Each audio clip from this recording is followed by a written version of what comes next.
Middle Ages, a mighty nation arose on the borderlands between Europe and Asia, a land called Russia. A dynasty of Viking princes would lift Russia to greatness. The greatest of their line, Tsar Ivan the Terrible, would cast Russia into chaos. Out of the ashes would rise a giant, a new Russian empire, and the man who created it, sailor, soldier, carpenter, Tsar, Peter the Great.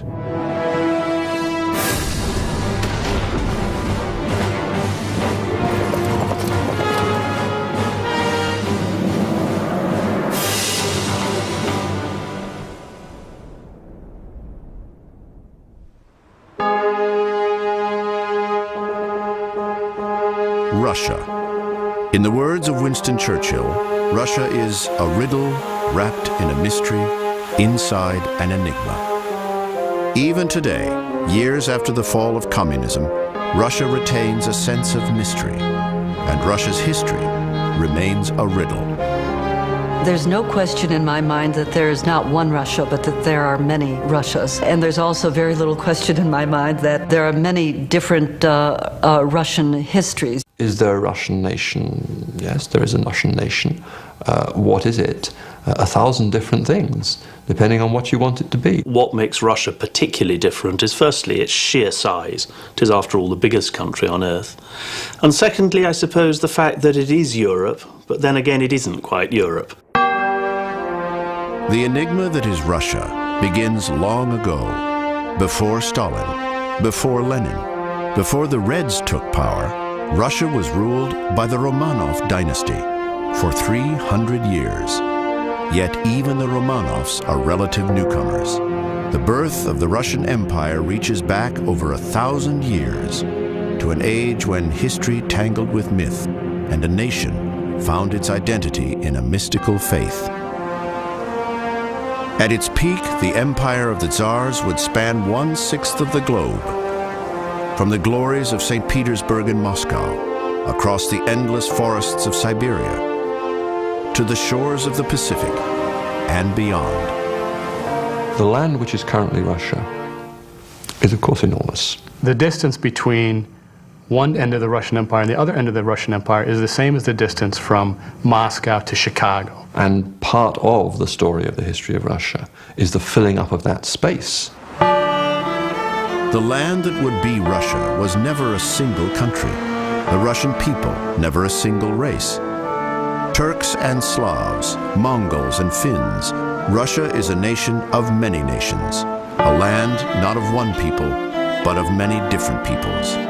All those groups have different patterns of settlement, obviously speak different languages, and have no sense of being part of a coherent land at all. Before Russia became a nation, what connected the people of the Eurasian frontier were rivers, endless, awesome rivers. Rivers were the highways, rivers were the roads, the rivers were the connections between the widely scattered populations. The rivers provided the force lines drawing people together. The rivers are absolutely essential to the expansion of the Russians in every direction and to the creation of this kind of enormous state. Without the rivers, they could never have held it together. In the 9th century, Viking warriors sailed down the rivers at the edge of Europe, the Dnieper, the Don, the Volga. The Vikings pioneered new trade routes, a shortcut to the riches of the Orient, Arabia, and Constantinople. Natives along the rivers called the Vikings the Russe, and as the Vikings battled and bartered their way to power, the frontier between Europe and Asia became known as the land of the Russe, Russia.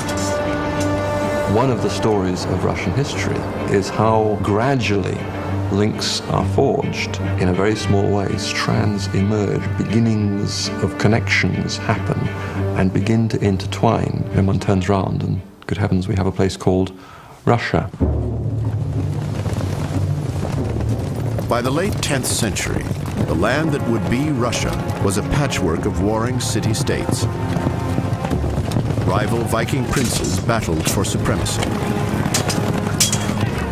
The greatest of these ancient cities was Kiev, and Vladimir, Grand Prince of Kiev, was the most powerful man of the land of the Rus.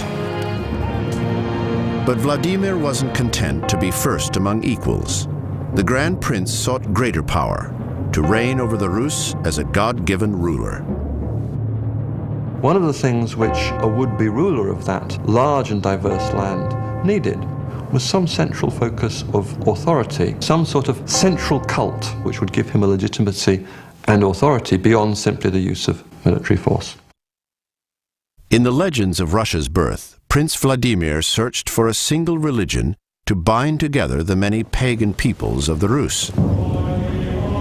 According to ancient texts, Vladimir sent out emissaries and met with the Jews, the Muslims, and the Catholics in a quest to find the one true faith. Then his men came to Constantinople. Here, in the heart of the Christian Orthodox world, Vladimir's envoys at last found the power and glory their Grand Prince craved. The envoys went to Constantinople and were so impressed by the sheer aesthetic beauty of it. We saw such beauty there, we did not know whether we were in heaven or on earth. We only know that God must live in that place. Constantinople's might and splendor helped convince Vladimir to convert to the Orthodox faith. Then, as God's agent on earth, he commanded his subjects be baptized as Christians, or face his wrath. Prince Vladimir had united the land of the Rus with religion, but at his death, he left his kingdom divided among his sons. Civil war between rival brothers threatened to tear the kingdom apart. One of Vladimir's heirs, Sviatopolk, was determined to rule all by himself. But he feared that his brothers Boris and Gleb would stand in his way. Boris and Gleb were not interested in seizing power, but Sviatopolk doesn't trust them. He's described in the text as lawless, as though he were outside Christian morality. And he decides to kill them.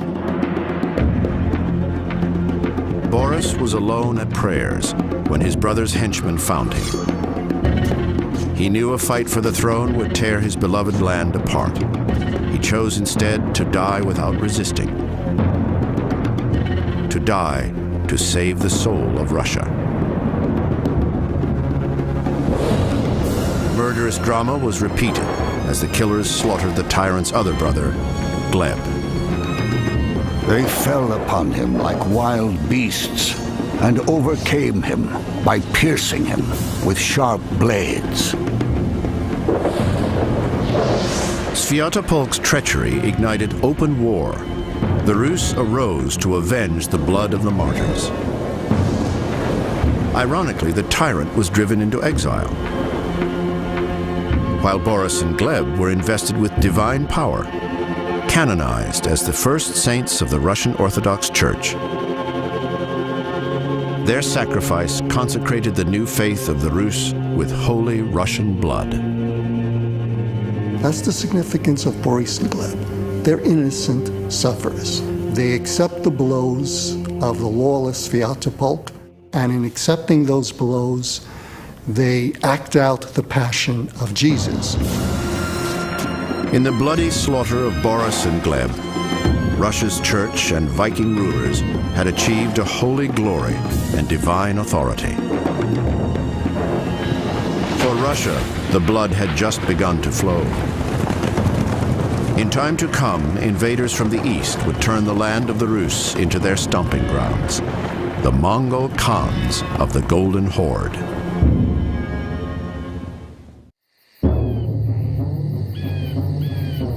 In the year 1237, having conquered the eastern world, the Mongol horde, the sons of Genghis Khan, unleashed their fury on the west and the land of the Rus. The Mongol horde was the greatest war machine in history. Tens of thousands of men on horseback, organized to murderous perfection. In just 3 years, they subdued almost all of Russia. In over 1,000 years of history, only the Mongols would ever accomplish that feat. They came in huge numbers. They came prepared for long-distance campaigns. Their campaigns would normally have between maybe 50,000 to 100,000, and if we're to believe some sources, well in excess of 100,000 soldiers. Mongol warriors trapped Russian armies and cut them to pieces. They captured Russian princes and held them hostage. They torched Russian cities and left them in ruins. In 1240, the Mongols' leader, Batu Khan, the grandson of Genghis Khan, laid siege to the soul of ancient Russia, the city of Kiev. His messengers sent a warning. If you surrender to me, you will be forgiven. If you resist, you will suffer greatly and perish cruelly. Kiev chose death. Refusing to submit to the invaders, the greatest city in the land of the Rus was reduced to a smoldering ruin. Some accounts claim that when the Mongols rode on to the west, they left Russia littered with the skulls of the dead. So began the reign of the Golden Horde. It would last for 2.5 centuries. The Mongols are going to create the largest contiguous land empire the world has ever known. They saw as almost part of their birthright, as almost part of their divine right, that they ought to rule as much as the world as possible. The leaders of the horde were Mongol warriors. Their soldiers were Eastern Turkic tribes. In time, the Russians would call them all Tatars. Yet the Tatars never sought to occupy Russia, only to dominate it through tribute and terror. Their use of horror had been honed in the conquest of Asia. There are a number of instances where the Mongols in Central Asia would lead out parts of the population onto an open plain where they would systematically kill the population, sometimes decapitate them. Murderous Mongol yoke reduced the princes of Russia to underlings. To hold on to his throne, a prince came to the court of the Tatar Khan, literally cap in hand, to feed the horses of his overlords. After his humiliation, he would pay the Khan a lavish tribute, the price of princely power. So long as the Mongols got what they wanted, so long as they got the money and men which they required, then that was fine. They were not interested in any more. They were not interested in settling in Russia particularly. They were interested in what they could extract. It was a parasitic existence, but it's not in the parasite's interest to kill the host. The Tatar Khan would choose one prince to rule the Rus in his stead. The donor of the richest tribute was awarded the honored title Grand Prince of Vladimir, the Prince of Princes. Brother fought brother as rival Russian noblemen competed for the prize. The Mongols had divided the Rus. Only a united people would be strong enough to resist their rule. Over time, the lords of one city learned to hold the Mongols' favor, even though their city was an upstart, barely a century old. The city of Moscow. Moscow was founded as an isolated river outpost in the 12th century. But by the 1300s, Moscow was a growing city built around a great fortress, her Kremlin. In 1325, Moscow's prince, Ivan I, cut a deal with the Mongols. Ivan would collect tribute for the Khan not just from Moscow, but from all nearby lands as well.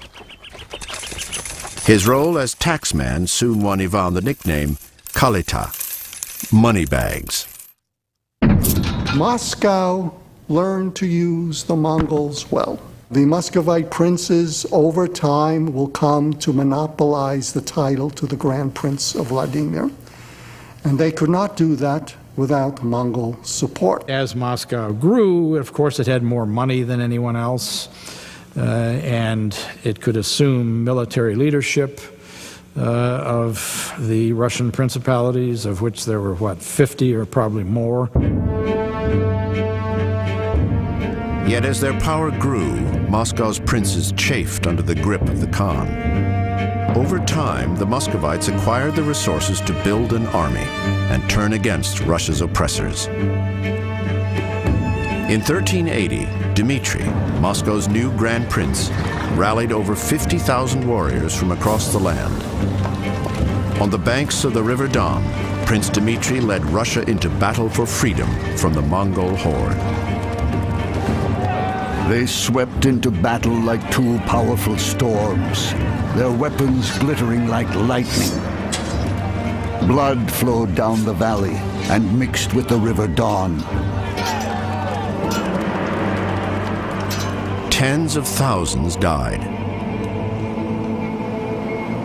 Prince Dmitri himself was pulled near dead from beneath a pile of corpses. The prince survived.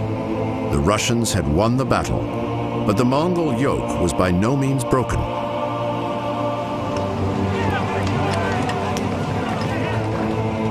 100 years of struggle for freedom had only just begun. There was no set-piece occasion on which the Russians said, "Mongols, you are going," and the Mongols said, "Oh no, we're not," and the Russians said, "Oh yes, you are," and the Russians then threw them out. The end of Mongol rule was a process, not an event. As internal power struggles splintered the Mongols into rival factions, Moscow rebuilt and grew. By the late 15th century, the wealth and power of Moscow's new Grand Prince, Ivan III, rivaled even the Mongol Khan.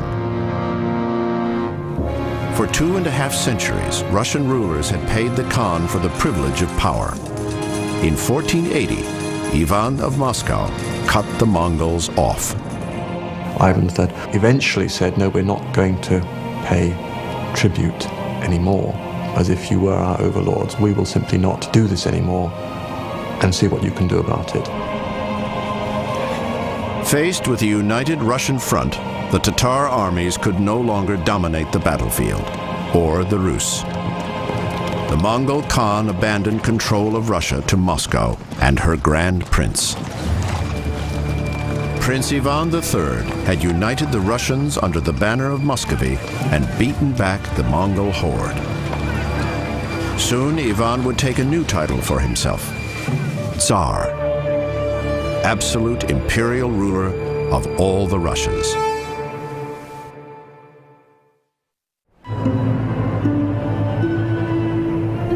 In 1453, Constantinople, the holy city of Orthodox Christianity, fell to Muslim invaders.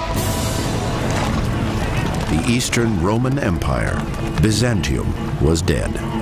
A new empire, a new emperor, would soon arise. In the Orthodox Christian citadel of Moscow, Grand Prince Ivan III began to transform his dominion into a holy Russian empire. For centuries, the Byzantine double eagle had been the symbol of absolute authority. Ivan now claimed it as his personal emblem. To lift his line to imperial blood, he took a wife, Zoe, a niece of the last Byzantine emperor. Moscow's royal family even devised a new family tree, tracing their line back to Rome and the Caesars. Ivan III's wife was quite influential in telling him, you no longer need to be the first among equals, but you need to be the autocrat, the Tsar, the Caesar.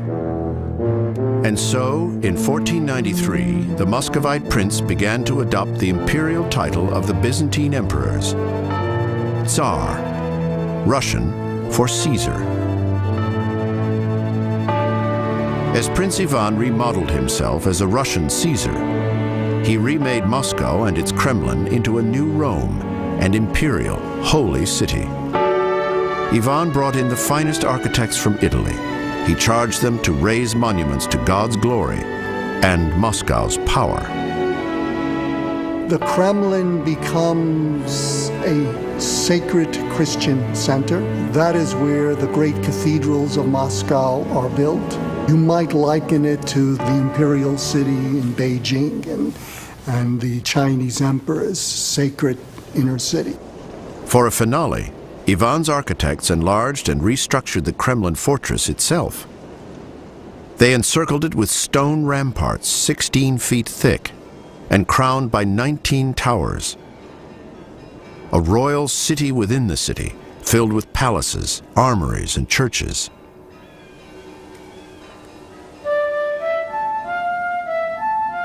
In the endless lands outside Moscow, Ivan the Great also began to change the rules of life for Russia's rural majority. Once, peasants had been free to farm wherever they found open land. By paying tax or tribute, they could grow crops on fields belonging to noblemen or the church. If the land grew tired or taxes too heavy, the farmers moved to greener pastures. Tsar Ivan issued decrees crippling the peasants' traditional right to roam. Now, only once a year, in the depths of the frigid Russian winter, could peasants leave one landlord for the fields of another. The peasants were not yet serfs, slaves bound to the land, but Ivan had begun their journey into bondage. Ivan's death in 1505 would bring his son Vasily to the throne. And perhaps the most historic act Vasily Ivanich would make was not as an empire builder, but as a lover. Behind the gates of a convent, the prince locked away his first wife, Salomea. She had failed to give him a child, and so he took a new bride, Elena. The Orthodox Patriarch of Jerusalem condemned Vasily's sinful second marriage. You will have a wicked son. Your states will be prey to terror and tears. Rivers of blood will flow.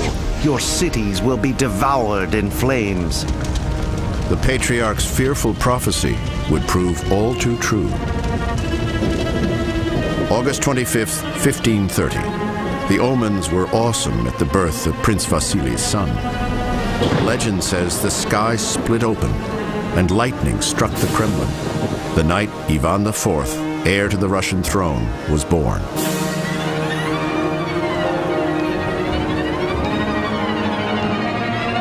Bells spread the news across the land. Far to the east, a Tatar prince, the Khan of Kazan, warned that Russia's new prince was born a monster. A sovereign has been born to you, and he already has 2 teeth. With one, he will devour us. With the other, he will devour you. The tyrant history would remember as Ivan the Terrible had been born. But almost from birth, young Ivan was a prisoner of the Kremlin and its intrigues. The death of his father Vasily, when Ivan was only 3, set off a deadly power struggle. The young Grand Prince watched as Russia's powerful noblemen, the boyars, fought for control. Moscow's high priest, the Metropolitan, was battered and broken before his eyes. The boyars ruled. They ruled very poorly. Each one of these cliques tried to steal as much as possible, to grab as much property as possible, to break the treasury. Between his birth and by the time he came of age in 1547 and became crowned Tsar, there are at least 14 murders that took place. Bitter intrigues swept the Kremlin. Even Ivan's mother, his crown regent, may have been a victim. She died when he was just 7, poisoned, some claimed, by rivals trying to seize the powers of the throne. As he came of age in a climate of violence, Ivan soon showed a cruel streak. When he became an adolescent, he was quite wild. Sometimes he would amuse himself by throwing dogs and cats out of the belfry of the Ivan the Great Cathedral. So the cruelty had been nurtured in him from his childhood. Whenever he could, he escaped outside the Kremlin. He hunted, He read, and he plotted his revenge. According to some accounts, it was at a Christmas banquet in 1543 that the 13-year-old prince made his first deadly play for power. As rival boyars gorged themselves, the young Prince Ivan stood up and accused the powerful Shuisky family and others of treachery. "You have all conspired to steal my throne," the boy said. "But I will be satisfied if one among you, Prince Andrei Shuisky, is punished." He had a kennel and he kept dogs. And one time, when Andrei Shuisky was walking in the Kremlin, Ivan told the kennel master to sick the dogs on him, and the dogs ripped Prince Shuisky apart. Shuisky's death was Ivan's warning to boyars who dared usurp his powers. If wearing the crown called for terror, Ivan was ready to reign with a ruthless hand, even if it called for blood.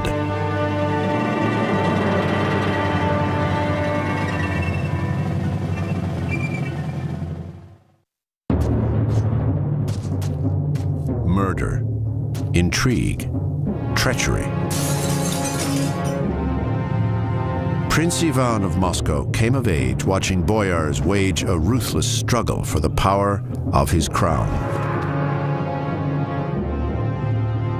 When the time came to claim his birthright, the Grand Prince made it clear. The boyar's struggle was over. The crown and the power belonged to Ivan alone. January 1547. The cathedrals of the Kremlin glittered with splendor for the coronation of Ivan Vasilievich.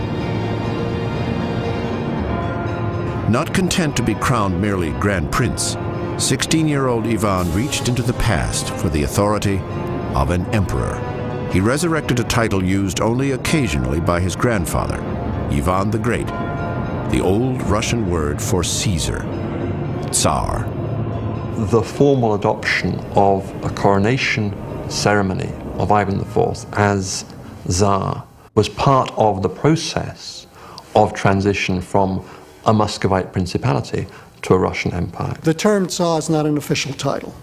It's not going to become an official title for the Russian rulers, the Muscovite rulers, until Ivan the Terrible in 1547.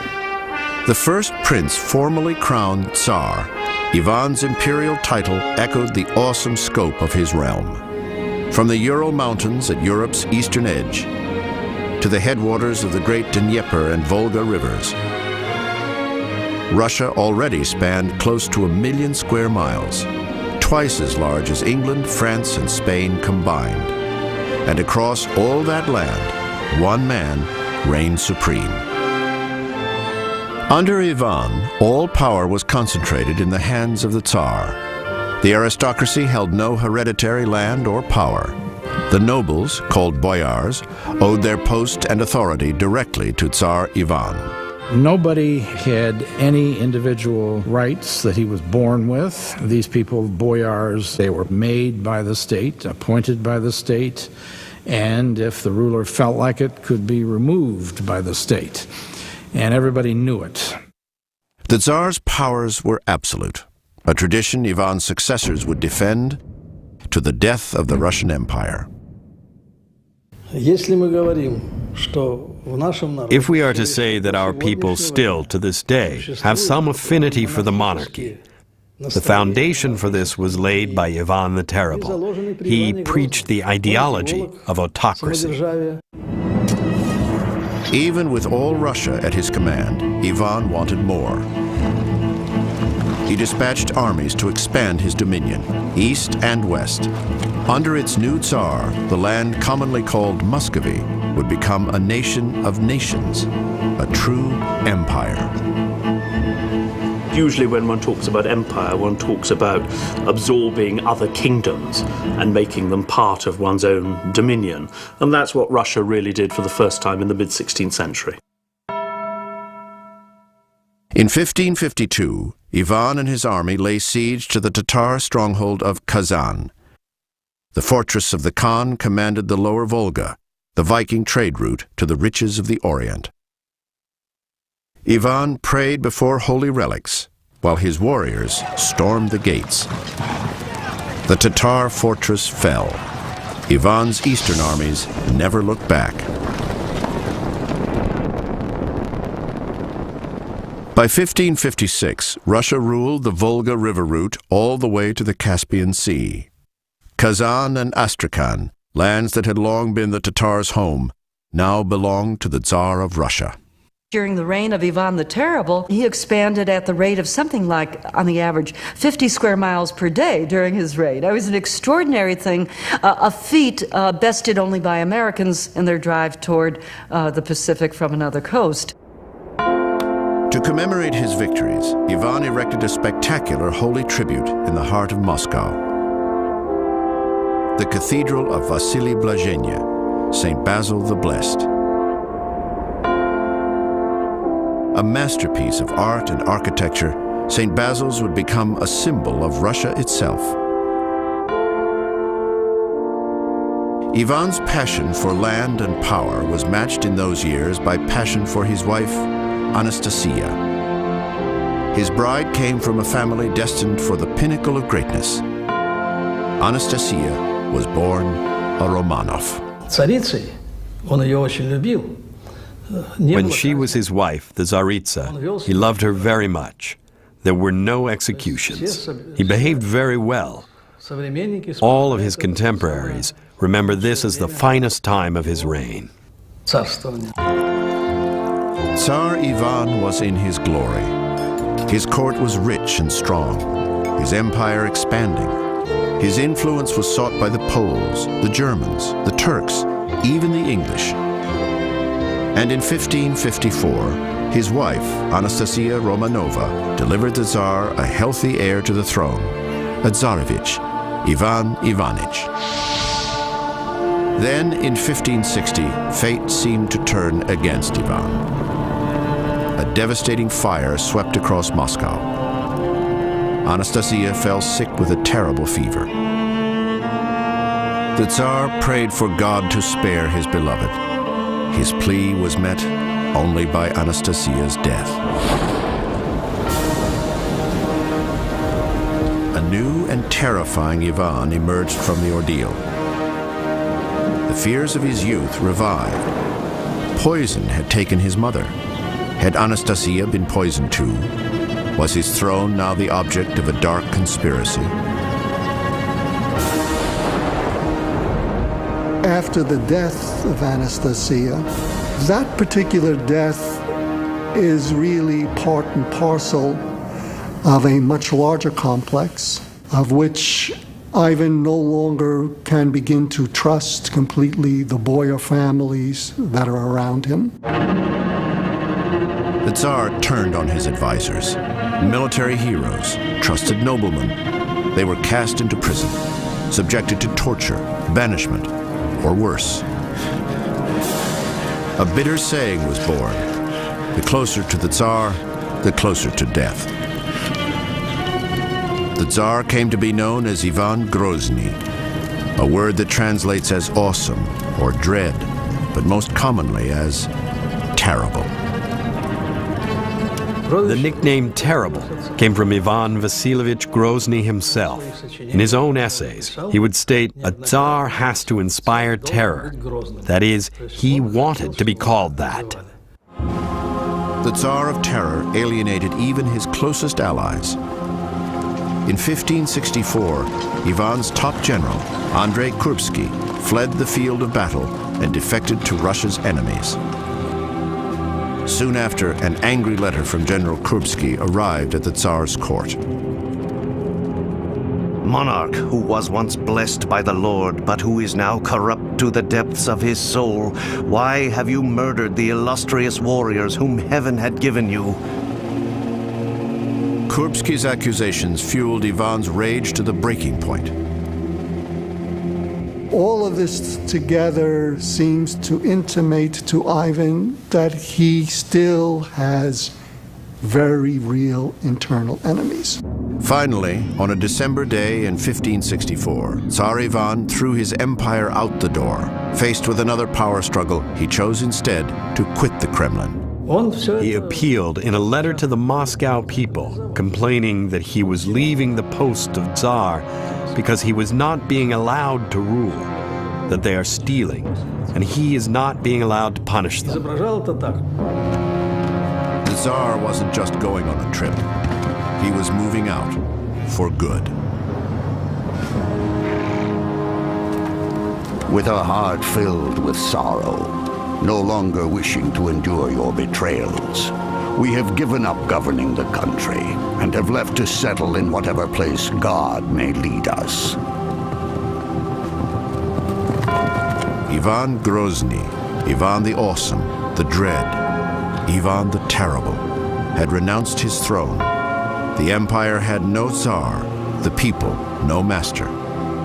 Russia was lost in the snows of a dreadful winter.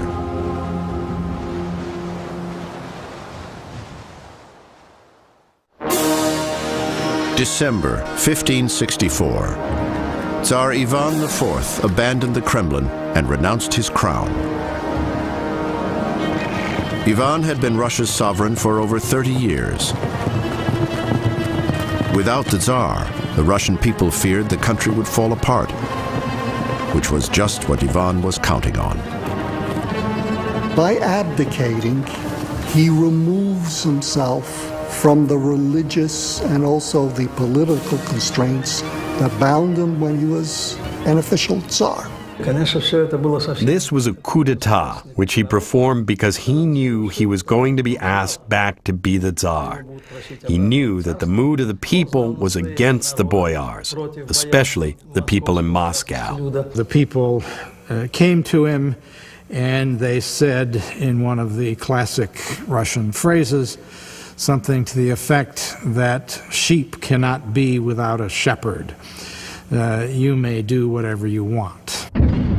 Ivan agreed to return, but only on one condition. He must have a free hand to rule Russia as he pleased and punish his enemies any way he chose. 2 days after Ivan's return, the terror began. At the foot of the Kremlin walls, Ivan slaughtered his so-called enemies. He ordered the execution of hundreds, nobles, counselors, even priests. They had opposed his wars, denied his taxes, questioned his sanity. They paid with their lands and their lives. To crush all opposition, the Tsar unleashed his own private army, the Oprichniki, 6,000 murderous thugs. They were cloaked in black and free to slaughter any who questioned Ivan's dark disorder. These were people recruited from some dregs of society who could ride a horse, and these people put a death's head on the pommel of their horse and would go around terrorizing the population.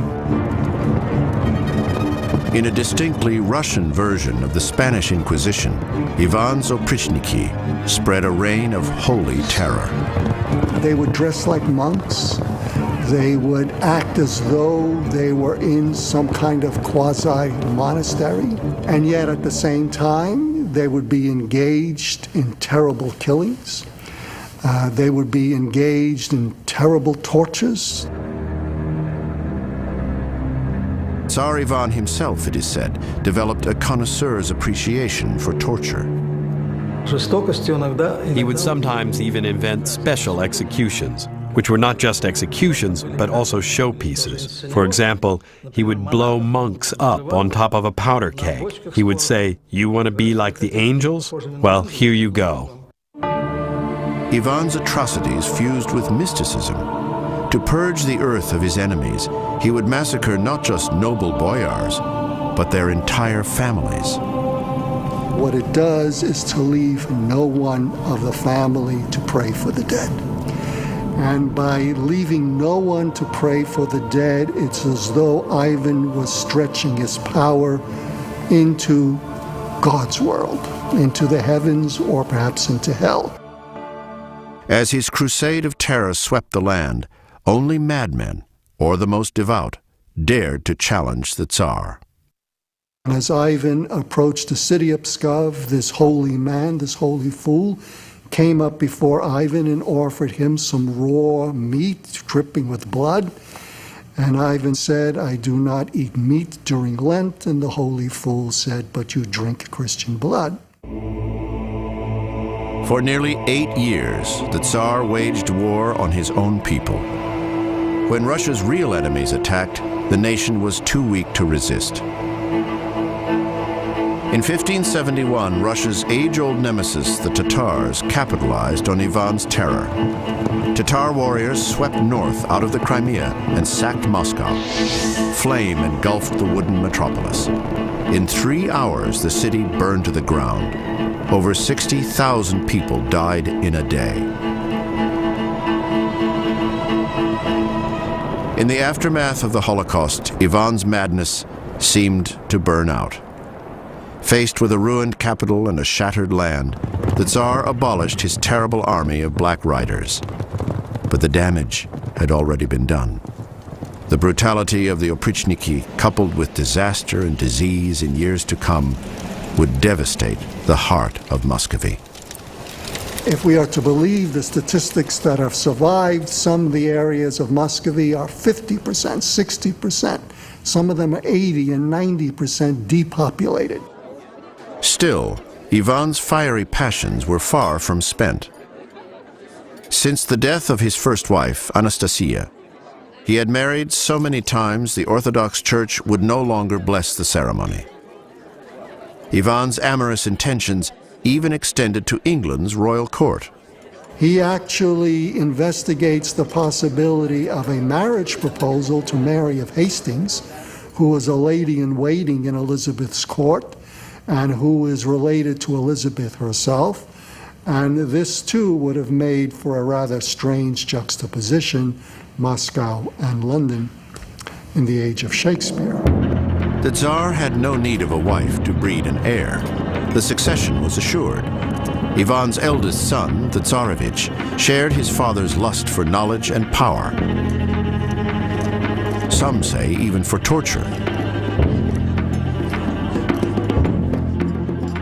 But on a November evening in 1581, Ivan's terrible passions devoured his joy. The Tsar had never been happy with his son's choice for a bride. This night, disapproval boiled over into bloodshed. Ivan was furious at the dress of his daughter-in-law and was furious at the way she behaved towards him, which he took to be as a sign of disrespect, and possibly may have begun to manhandle her. Shocked, Ivan's son and heir turned on his father. The Tsar responded in fury. Blind with rage, Ivan struck out with his heavy iron staff. The Tsarevich, the son of his great love, Anastasia, struck dead by Ivan himself.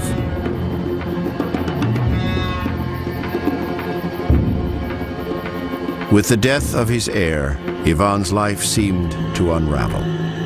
Accounts say the Tsar felt haunted by the thousands he'd had killed, not least the murder of his own beloved son.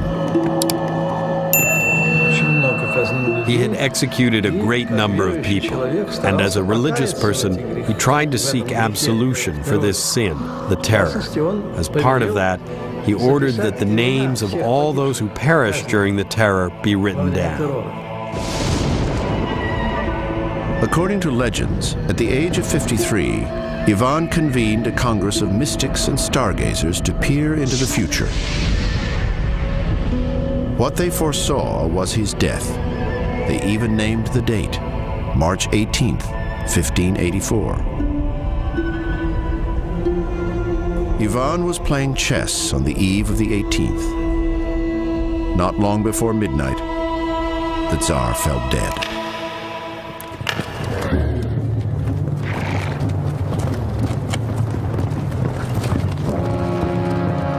Tsar Ivan the Terrible had raised Muscovy from a kingdom to an empire. But Ivan's very own brutality had destroyed the son and heir he had raised to lead Russia after his death. Ivan had shattered a royal line that stretched back over 7 centuries, and the empire he had worked so hard to build hurtled into chaos.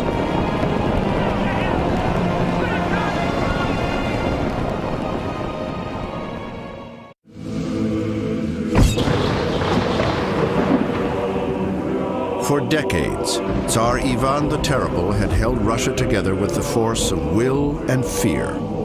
Then, in 1584, Ivan died. His reign of terror was over, but the chaos had only just begun. The Russians themselves would call the early 1600s Smutnoye Vremya, the time of troubles.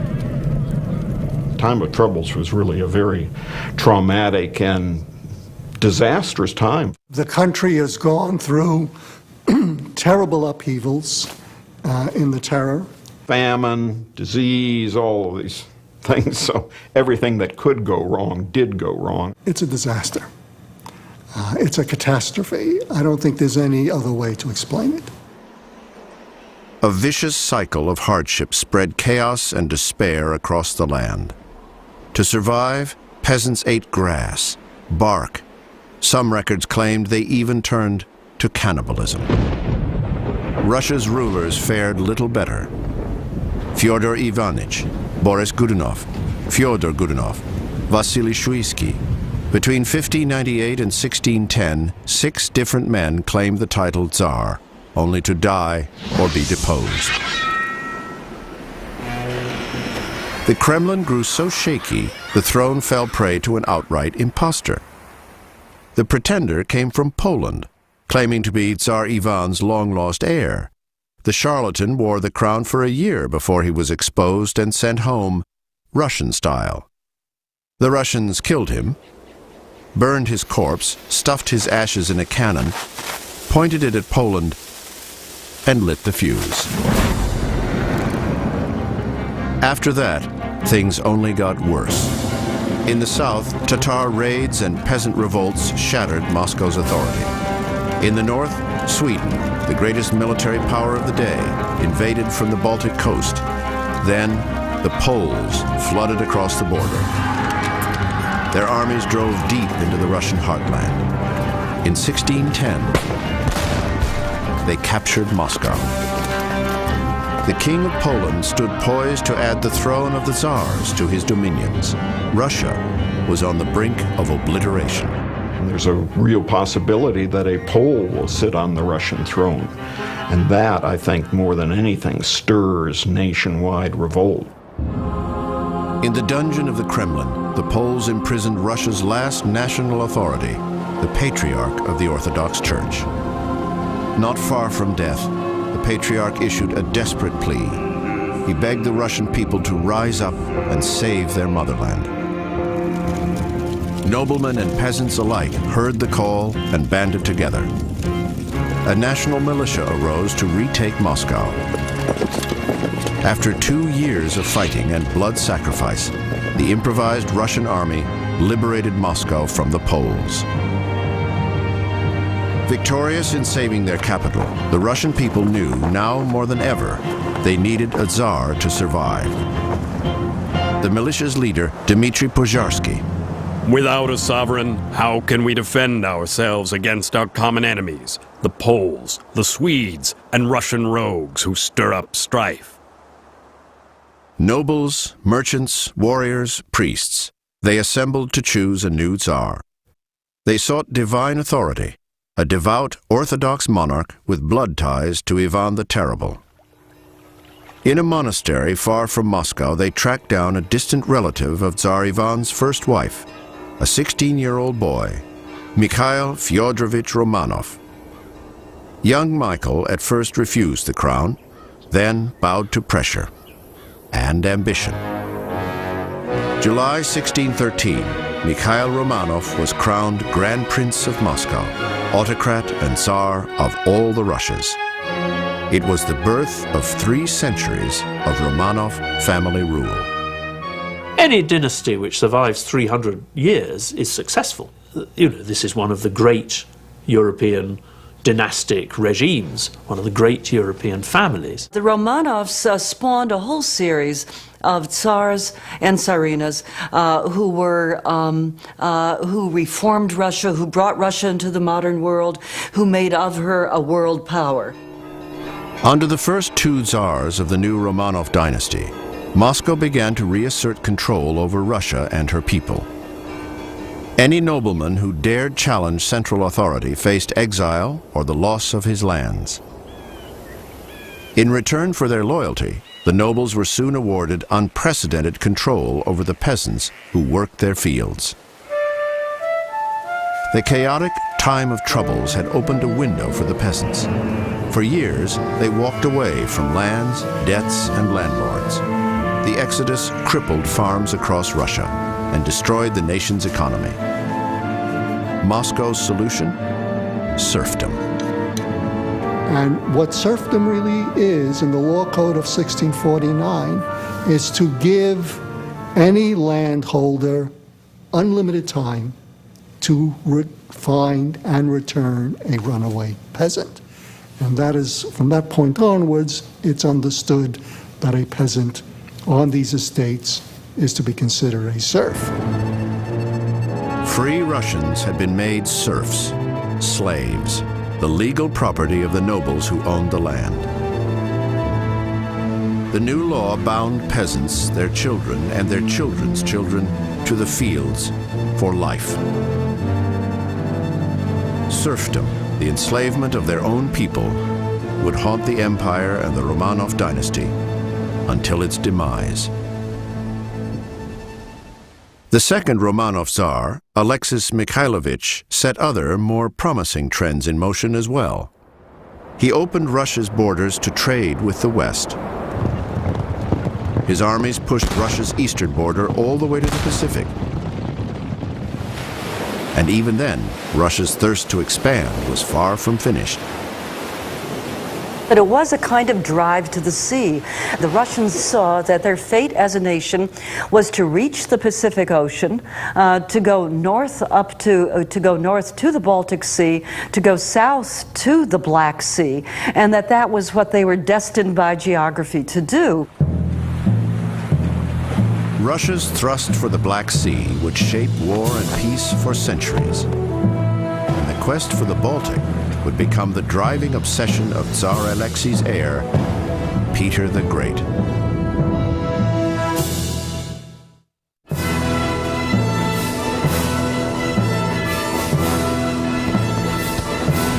May 30th, 1672, Moscow erupted in celebration.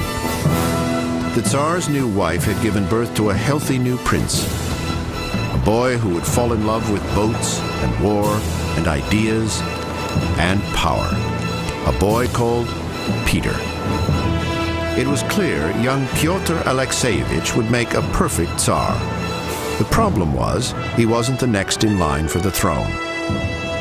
Peter's father, Tsar Alexei Mikhailovich, sired two families with two different wives. Peter's half-brothers, Fyodor and Ivan, were both ahead of him in the succession.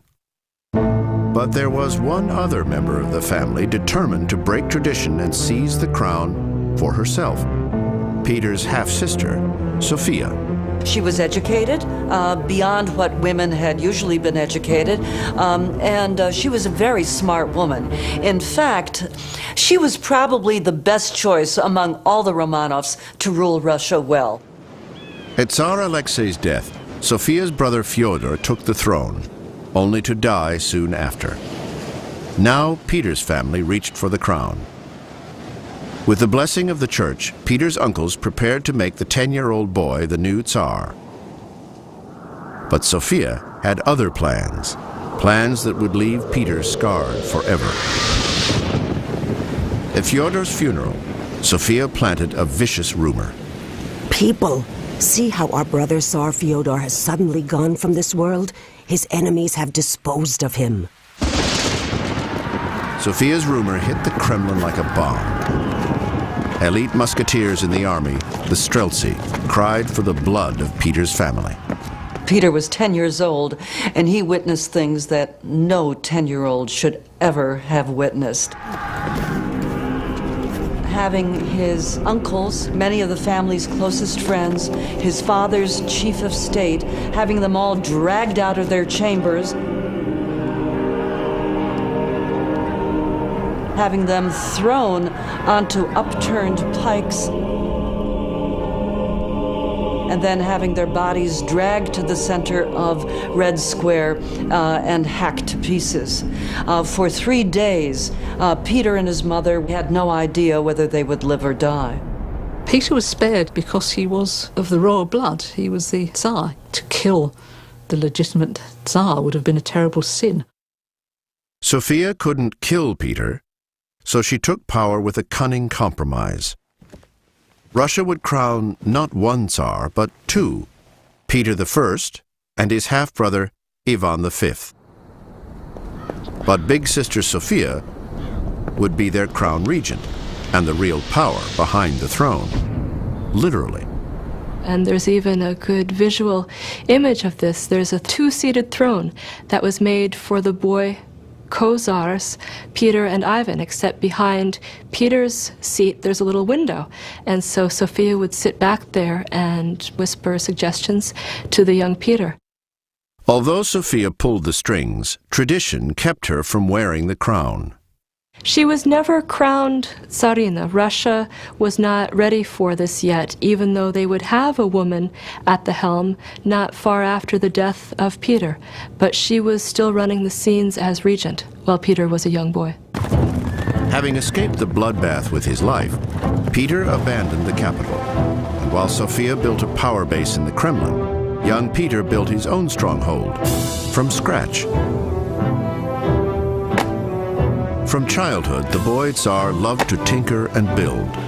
He sought out craftsmen who taught him to work wood, metal, and stone. As he turned 13, Peter built a wooden fortress in the fields outside Moscow. Then he built an army to attack it, an army of boys, 300 strong.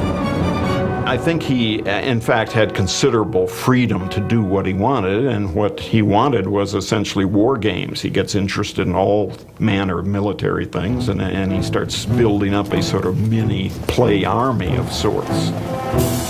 The sons of nobles and commoners alike were drummed into Peter's ferocious war games. Though the cannonballs were made of leather, the cannon were real. At one skirmish, 24 young soldiers were killed. Peter's games were deadly serious. The boy Tsar was preparing to save his life and his crown, a crown Sophia had begun to treat as her own. Peter's half-sister now claimed the regal title, Great Sovereign. She posed for a portrait wearing the Tsar's royal regalia. She entertained foreign dignitaries and negotiated alliances. She used her brother Ivan as her frontman, but she couldn't ignore her half-brother Peter. Peter, when he was a child, and Sophia, obviously hated each other for political reasons. They were in 2 different political camps. By the age of 17, Pyotr Alexeyevich Romanov was poised to take power. The boy Tsar had grown into a 6-foot 7-inch giant, backed up by 2 regiments of the finest troops in Russia. His presence was just overwhelming to people, and in many ways he terrified people with his presence. And then you combine that with his temper, and he was a formidable character. In 1689, Peter unleashed his temper on Sister Sophia's designs on the crown.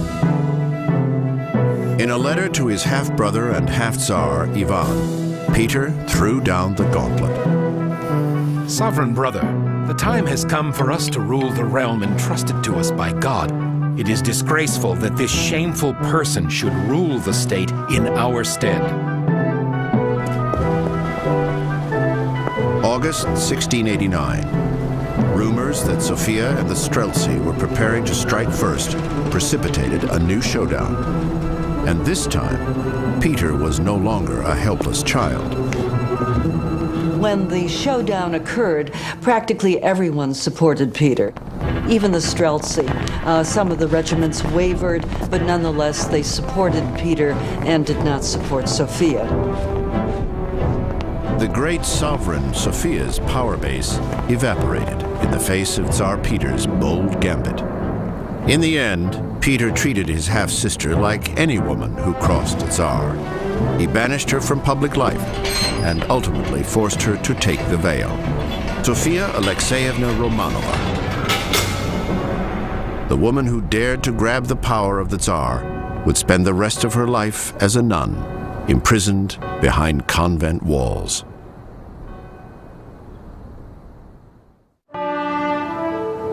In the late 17th century, in the kingdom called Muscovy, two brothers sat on the throne of the Tsar. The brother Tsars, Ivan V and Peter I, ruled a far-flung empire of isolated villages, cities, and towns, a place where daily life had changed little since the Middle Ages. In the 17th century, Muscovy was definitely stuck in a medieval time warp, and it seemed backward by any measures. Muscovite Russia had not experienced the Renaissance. It had not experienced the scientific revolution of the 17th century.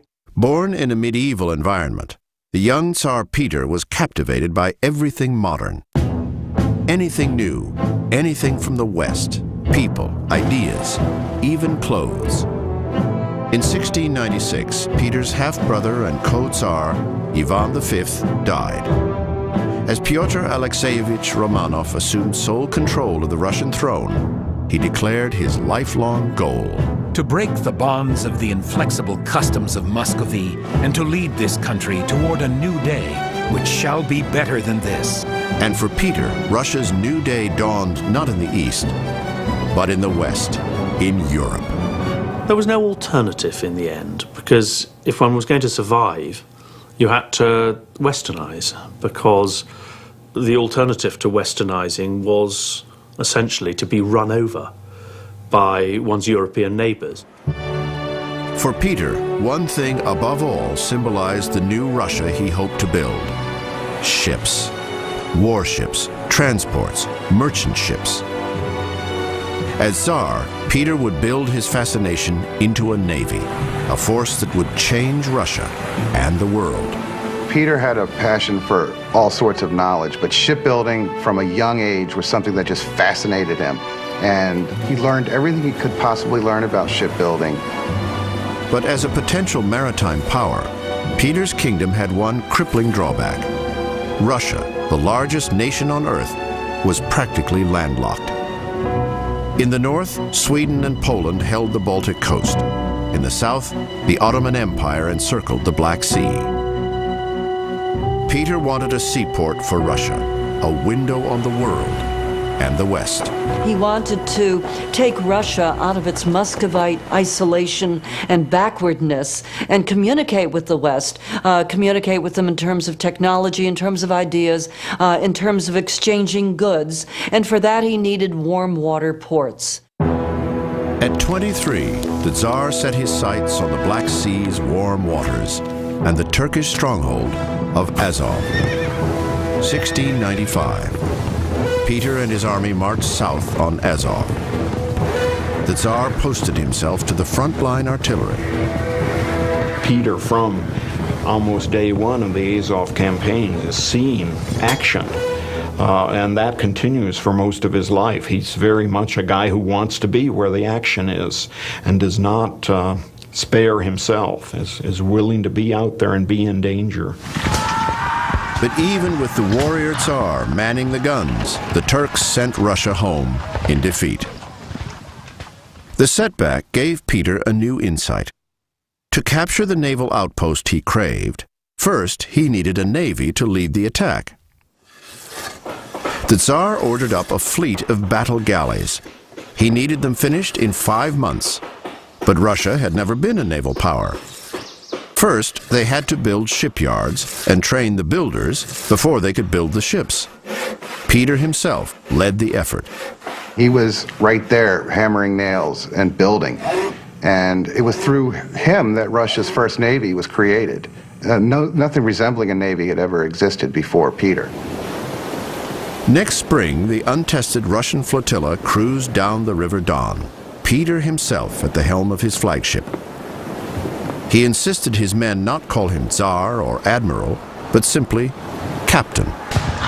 On land, the Russian army again attacked the Turks at Azov. And from the sea, Peter and his new navy backed the troops with a withering naval bombardment. Considering that the first campaign had been a failure and had had very serious, heavy losses, the second time was a piece of cake. So in that sense, he starts a pattern of, even though he might fail initially, he still won't give up on his objective. Militarily speaking, he'll come back even stronger, real quick. A taste of naval power had at last won Russia a port on the Black Sea. But Peter wanted more. He wanted the secrets of the high-tech warships of the great Western navies. And so the Tsar of Russia left his kingdom to seek out the know-how he craved. No Tsar had ever before set foot outside the kingdom.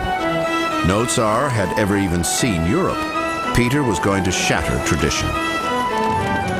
The winter of 1697, Peter and some 200 nobles, craftsmen, musicians, servants, and a troop of dwarves headed west on a year-and-a-half-long European road trip.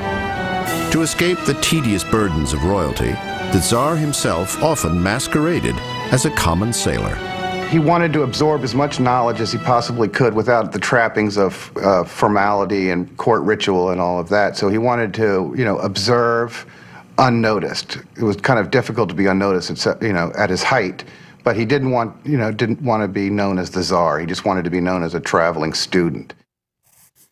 For a self-taught craftsman, Western Europe offered the ultimate education. He studied printing, iron casting, paper making, even how to render whale blubber. He took classes in surgery and anatomy in Leyden, art in Leipzig, and dentistry in Dresden. He was kind of a jack of all trades. He had such a passion for life and for experimentation that he not only wanted Russia to build a navy, but he wanted to learn how to be a shipbuilder himself. He wanted not only more Western style, more Western standards of medicine, but he himself practiced dentistry and practiced on some of his unfortunate men. I'm sure that his talents were pretty much limited to pulling out people's teeth, and that was about it. He was observing an anatomy course in Holland, and they produced a dissected corpse. And all his comrades grew really squeamish when that happened. I mean, they were just repulsed by this, because it was just an unusual thing at the time. And Peter was just mortified at their squeamishness. He was embarrassed and angry. And in retaliation against it, he made every one of them stand up, march down to the table, and take a bite out of the corpse. It was just his way of saying, stop it. Peter's greatest hunger was for nautical science. In Holland's finest shipyard, he apprenticed himself to a master shipwright. Then, Russia's carpenter Tsar learned how to build a 28-gun frigate from the keel up. But even with a Dutch ship-of-the-line to his credit, Peter wasn't satisfied. The British ruled the seas, so the Tsar headed for England.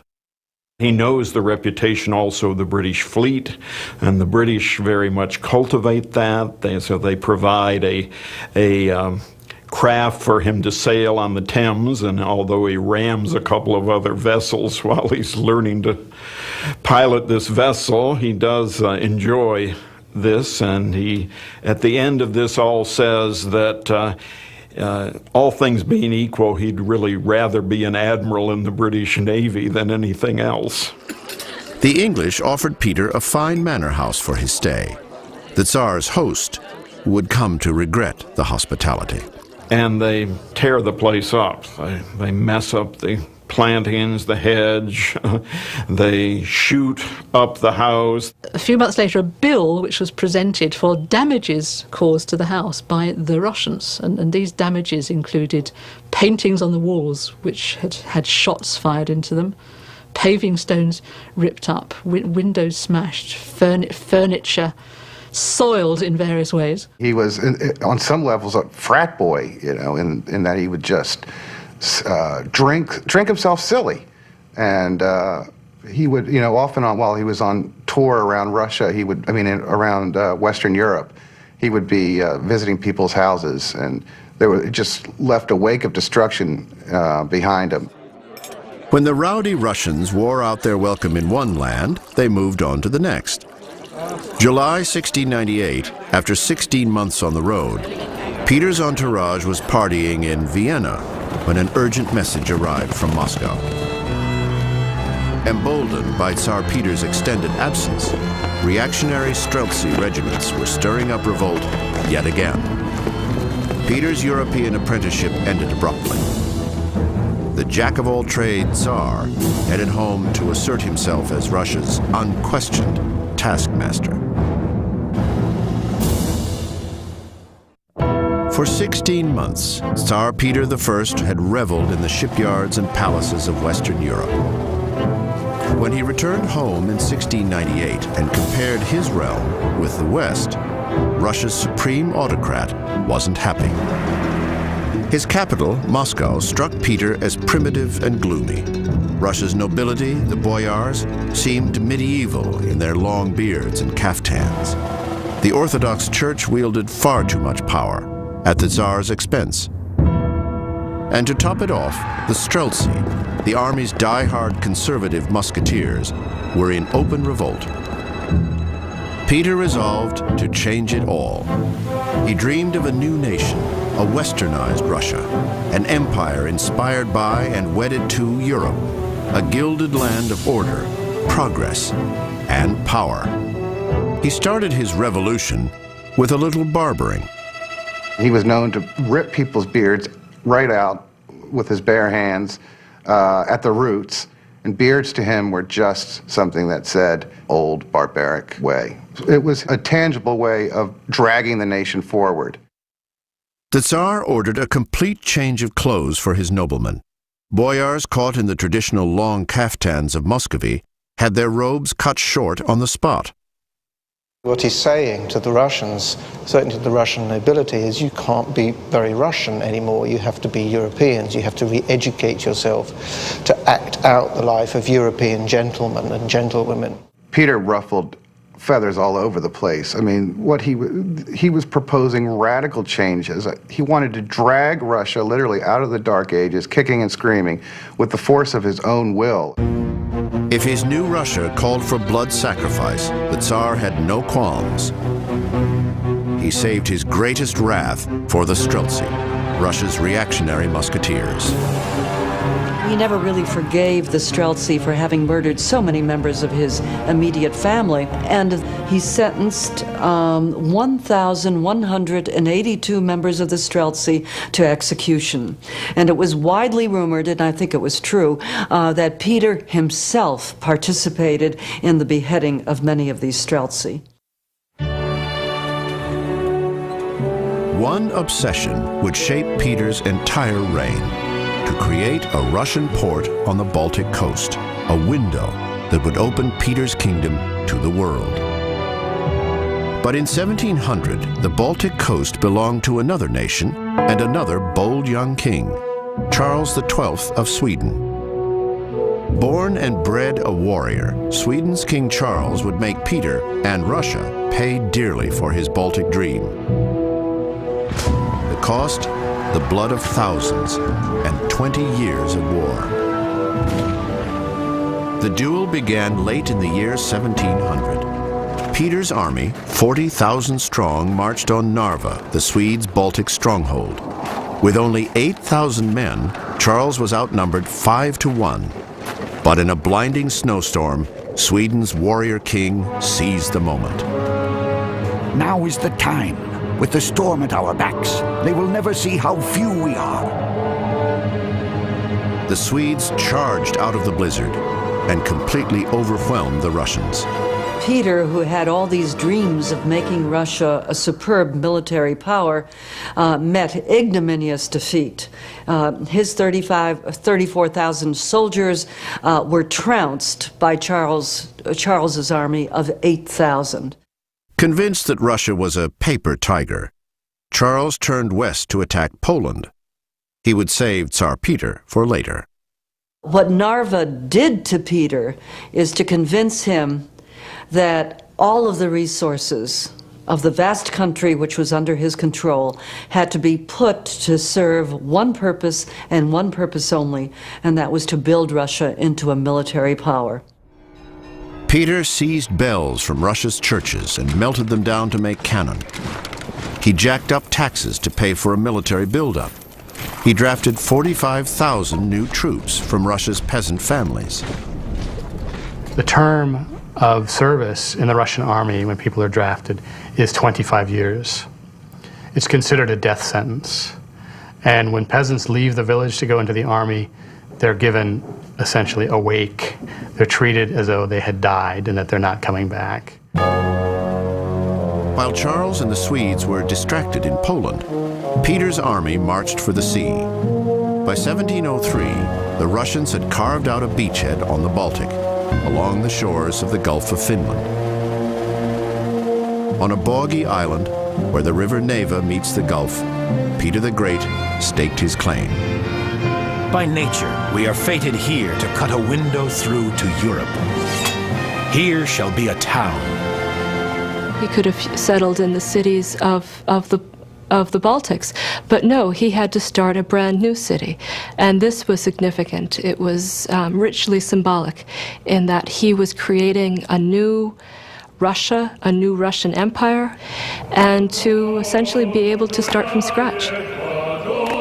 May 1703, the Tsar grabbed an axe and began to build the city he christened St. Petersburg.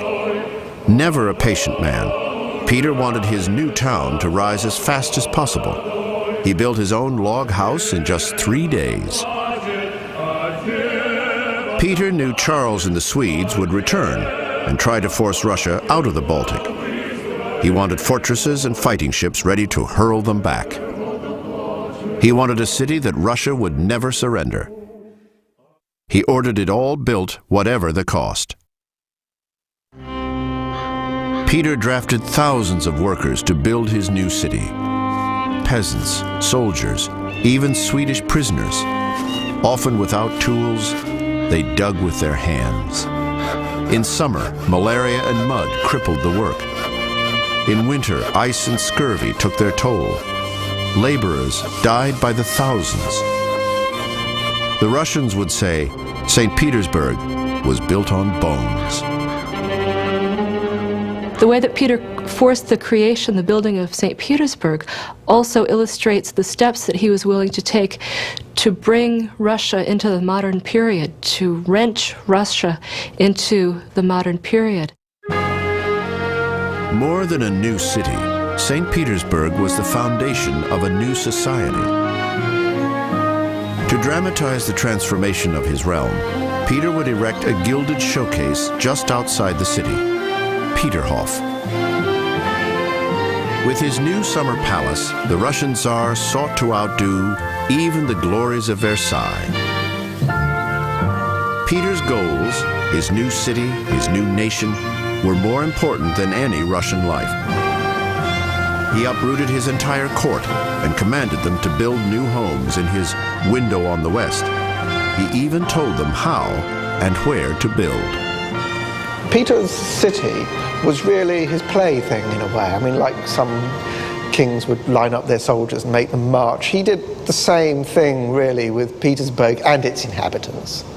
So the city had a sort of martial character to it from the start.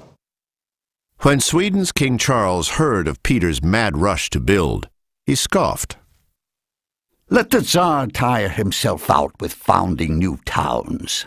We will keep for ourselves the honor of taking them later. In 1708, Charles prepared to make good his boast. The battle-tested Swedish army stormed out of Poland and marched for Moscow. Peter answered with fire, a blanket of fire burning everything in the Swedes' path. Wherever Charles attacked, his troops conquered only scorched earth. By the following winter, the mighty Swedish army was trapped deep in Russian territory, hundreds of miles from their supplies, running short of ammunition and food. Peter waited for spring, then sent his rebuilt army, 60,000 strong, to confront Charles's invaders. In July, the Tsar and the King of Sweden faced off outside the Ukrainian town of Poltava. Crippled from wounds, Charles had to be carried onto the battlefield. But even outnumbered nearly 3-1, Sweden's warrior king still ordered his troops to attack. Sweden's first wave hurled the Russians back. Then Peter's artillery opened fire. Russian guns riddled Charles's troops. Russian conscripts drove them back. Peter's new army was simply too big and too well armed. On the killing fields of Poltava, King Charles's reign of glory was drowned in blood and dust. Russia's absolute ruler, Tsar Pyotr Alexeyevich Romanov, would become the new master of the Baltic. Russia was at last a great European power. In 1711, Tsar Peter the Great moved Russia's capital to his triumphant city on the Baltic, St. Petersburg. There was just one problem. The Russian people still considered Moscow the capital. But Peter never let public opinion interfere with his grandiose plans. Peter lived life non-stop. He often traveled over 100 miles a day, in an age when most people might never travel that far in a lifetime. The list of his innovations and reforms seems endless.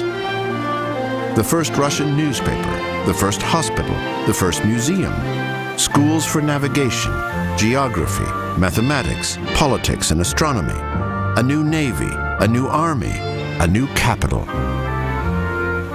Ultimately, Peter outgrew even his crown. Not content with the old Muscovite title and regalia, Peter ordered a new European-style crown. Then he bestowed on himself a new regal title, not Tsar, but Emperor, autocrat of all the Russias.